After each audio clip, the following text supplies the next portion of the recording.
boys from Oklahoma Outdoors. It's opening morning in Oklahoma, finally. In Oklahoma. We're set up here trying to catch a buck coming back to his bed. We're set up here on our big ridge. And we're trying to catch the big buck coming back to his bed here. I'm thinking he's going to come from this direction here, make his way down and around, and J-hook back up into his bed on the back side of this hill here, and this thick cover up in here. Stay tuned. Hey guys, back at the truck, opening morning in Oklahoma. Didn't see a whole lot. Wasn't a whole lot for me to get on film for you guys. This was my first hunt out of a tree saddle. I just want to give you some of the pros and cons, you know, of my first time sitting in it for a long period of time, and what I liked and what I didn't like. So on the plus side, it's a whole lot lighter than that Climber. Was it more comfortable than the Climber? Probably not. I've used a Summit Viper for years, and I don't think you can get much more comfortable in one of them, but they're clumsy to carry through the woods. They're heavy. You know, when I got all my stuff on there, at times I'm carrying 30 pounds on that Climber, you know, altogether. You know, this tree saddle was a whole lot lighter. It was more than half the weight. I was able to get in the woods a whole lot quieter. I wasn't catching little limbs and stuff with a Climber on my back like I normally do. So that was a plus. It was a whole lot of, you know, just more efficient getting through the woods and stuff. Getting set up, the setup wasn't bad. I mean, that was the first time trying to set up everything in the dark. It went up pretty easy. You know, I wish I'd have picked a tree with a little less limbs on it. I was trying to get as much cover as I could get, and so I was fighting a bunch of little limbs climbing up. Other than that, the setup was real easy. Sitting there, I mean, I was up for about 4 hours. It was comfortable. I mean, the good thing about the saddle is you can move around, and you can stand here, and you can shift your weight over here, and there's a lot of little adjustments, and I spent most of the morning just making little adjustments here and there, trying to find what worked for me the best.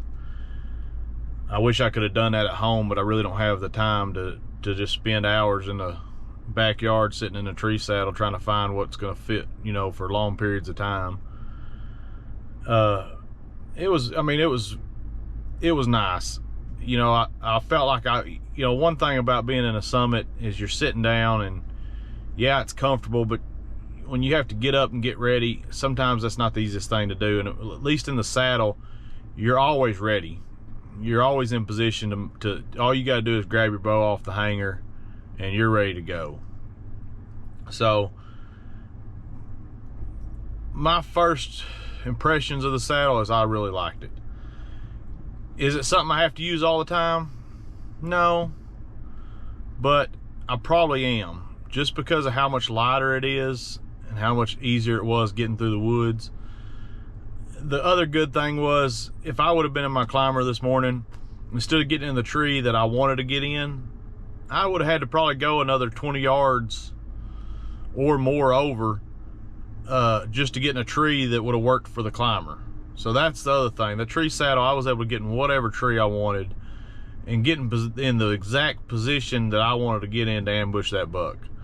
You know, this morning he didn't come through there.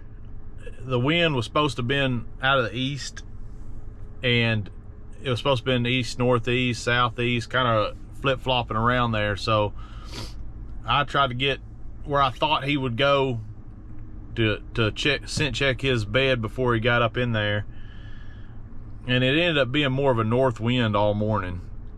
So I felt like I was really out of position. I think I should have been on the other side of the mountain there.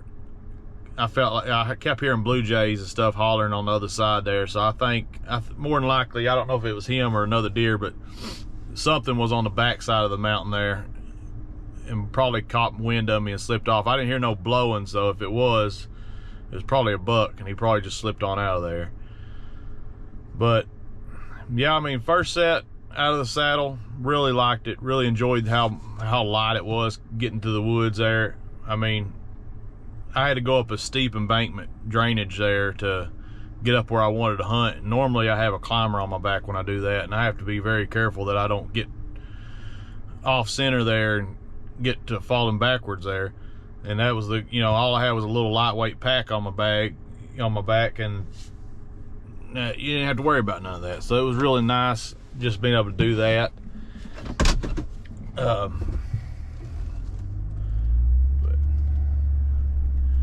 we're gonna go check some trail cameras here. I got a trail camera, the batteries are dead on, I need to replace, and check another trail camera. It's been sits all pretty much all summer, and I was hunting a pretty good sized buck, and for about the last month he's just disappeared on me, so I'm trying to relocate him and figure out where he's at.